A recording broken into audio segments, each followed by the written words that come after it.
कधी विचार केला आहे का की जेव्हा आपल्याकडून सगळं काही, अगदी सगळं काही हिरावून घेतलं जातं, तेव्हा आपल्याकडे नेमकं काय उरतं? आज आपण एका अशाच प्राचीन बोधकथेबद्दल बोलणार आहोत, जी या प्रश्नाच्या अगदी मुळाशी जाते.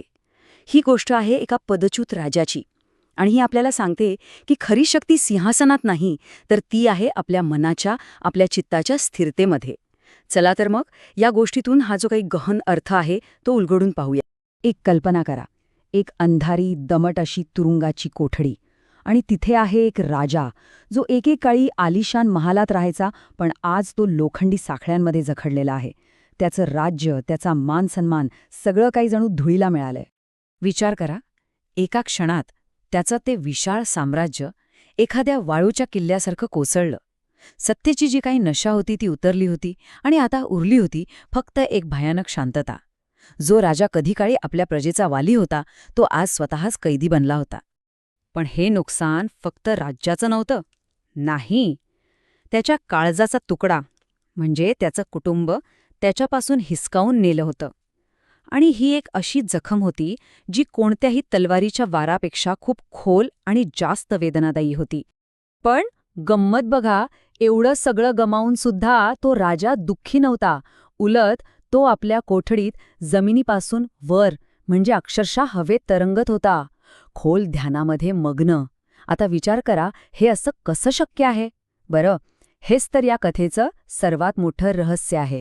तर हा राजा या अशा दयनीय अवस्थेपर्यंत पोचला तरी कसा, यासाठी आपल्याला वेळेत थोडंसं मागे जावं लागेल आणि त्या विश्वासघाताची कहाणी जाणून घ्यावी लागेल, ज्या एका घटनेने सगळं काही बदलून टाकलं.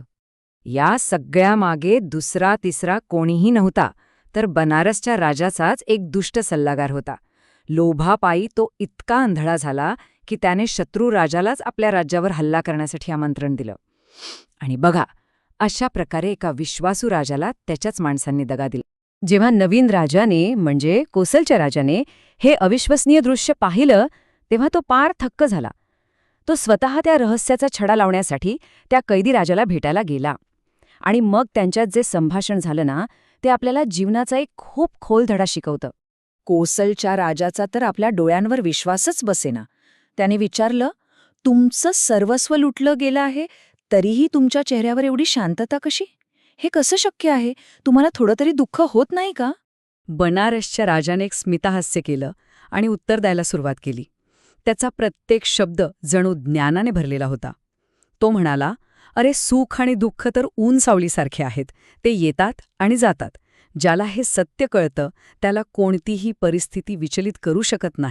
त्याने चंद्राचं उदाहरण दिलं. म्हणाला, ज्याप्रमाणे चंद्र पौर्णिमेला पूर्ण वाढतो आणि मग हळूहळू क्षीण होतो, अगदी त्याचप्रमाणे जीवनातही चढ उतार हे येतच राहतात. इथे काहीही कायमस्वरूपी नाही, ना सुख ना दुःख. आणि पुढे म्हणाला, ज्याप्रमाणे प्रत्येक सकाळनंतर संध्याकाळ होते, त्याचप्रमाणे प्रत्येक सुखामागे दुःख आणि प्रत्येक दुःखानंतर सुख येणं हे निश्चित आहे. हा निसर्गाचा नियम आहे आणि तो कोणीही, अगदी कोणीही बदलू शकत नाही. म्हणजे या सगळ्या उदाहरणांमधून राजाला एकच गोष्ट सांगायची होती की बदल हा या जगाचा अटळ नियम आहे. ज्याला हे सत्य कळतं त्याला कोणतीही गोष्ट हलवू शकत नाही. आणि हीच खरी समचित्तता आहे. पण त्या राजाचं ज्ञान फक्त वैयक्तिक शांतीपुरतं मर्यादित नव्हतं. नाही, त्याने एका चांगल्या शासकाचे गुण कोणते असायला हवेत यावरही प्रकाश टाकला, जे कोणत्याही राजासाठी खरंच खूप अनमोल आहे. त्याने अगदी स्पष्टपणे सांगितलं की एक आळशी आणि फक्त भोगविलासात रमणारा राजा नेहमीच तिरस्कारास पात्र ठरतो, पण एक विचारशील आणि न्यायप्रिय शासक नेहमीच सन्मान मिळवतो. तसं पाहिलं तर हा धडा फक्त राजांसाठीच नाही, तर आपल्या सगळ्यांसाठीच आहे. ज्ञानाच्या या गंगेत न्हाऊन निघाल्यानंतर कोसलच्या राजाचं जणू हृदय परिवर्तनच झालं, आणि इथूनच ही कथा एका अगदी अनपेक्षित अशा वळणावर पोहोचते. बनारसच्या राजाच्या त्या शहाणपणाने कोसलच्या राजाचे डोळे उघडले. त्याला आपली चूक कळली, त्याने त्या राजाची माफी मागितली, त्याचं राज्य त्याला परत केलं आणि शांततेत आपल्या देशात परत निघून गेला. पण थांबा, या कथेची खरी जादू तर तिच्या शेवटात दडलेली आहे. पण ते समजून घेण्यासाठी आपल्याला बोधिसत्व ही संकल्पना थोडी जाणून घ्यावी लागेल. बोधिसत्व म्हणजे एक असं सत्व जे ज्ञानाच्या मार्गावर चालून बुद्ध बनण्याच्या क्षमतेपर्यंत पोचलेलं आहे. आणि आता या कथेचं ते सर्वात मोठं रहस्य उलगडण्याची वेळ आली आहे. ही कथा ही दुसऱ्या तिसऱ्या कोणी नाही तर स्वतः गौतम बुद्धांनी सांगितलेली आहे. आणि कथेतील पात्र? तो जो आक्रमण करणारा राजा होता, तो होता त्यांचाच प्रिय शिष्य आनंद.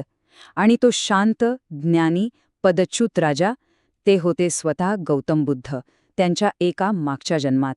तर ही कथा आपल्याला एक खूप मोठा प्रश्न विचारून जाते.